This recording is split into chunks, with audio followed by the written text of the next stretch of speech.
Throughout history, men believed they were more superior to women. They gave themselves the right to vote, to work, and an education. Although much of this has changed, women still have a long way to go. In 1920, women were granted the right to vote. In the 1930s, women were expected to get married, and in the 1960s, women began to join the workforce in greater numbers. Between the 1920s and 1980s, increasing numbers of women were being accepted at the college level. To this day, women are still fighting for equal rights. The big debate right now is equal salary. If two people have the exact same job and they do it at the exact same performance rate with no variables, they should be paid the same. According to the Department of Labor, women working full-time in America currently earn approximately 78 cents for every dollar men make. This gap can be attributed to factors other than discrimination, such as women choosing lower-paying fields than men, taking time off to have children, or being less inclined to negotiate. But even taking these factors into account, a wage gap still exists between men and women with the same job title and the same level of experience. This most likely shows gender discrimination. Because why should men get paid more for doing the same job that a woman does? According to the Institute for Women Policy Research, or IWPR, women equal almost half of the workforce. They receive more college and graduate degrees than men. However, on average, women continue to earn considerably less. In 2015, women full-time, year-round workers made only 80 cents for every dollar earned by men, which is a gender wage gap of 20%.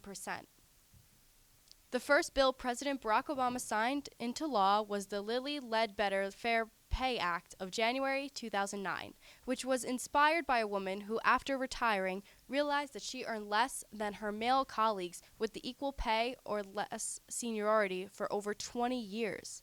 The law extends the amount of time women have to sue an employer once they realize they have been illegally paid less than men for the same work. Republican lawmakers have said that given existing anti-discrimination laws, the legislation is unnecessary and is an obvious attempt by Democrats to distract the public from President Barack Obama's health care law.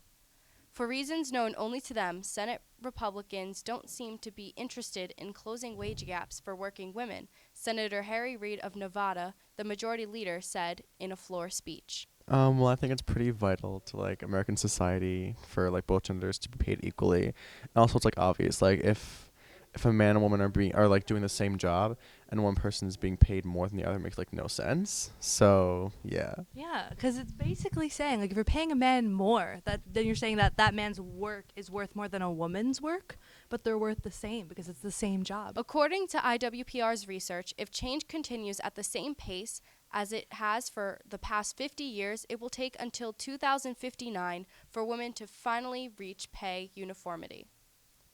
For women of color, it will take even longer to reach pay parity. Black women won't receive equal pay until approximately 2124, and Hispanic women won't reach equal pay until 2248. If they both do an equal job and they put in the same amount of effort and do just as good a job, there's no reason they shouldn't be paid equally. According to IWPR's regression analysis of federal data, equal pay would cut poverty among working women and their families by more than half and add $482 billion to the national economy. There is no limit for what we as women can accomplish, says Michelle Obama. Fighting for equal pay is just the beginning.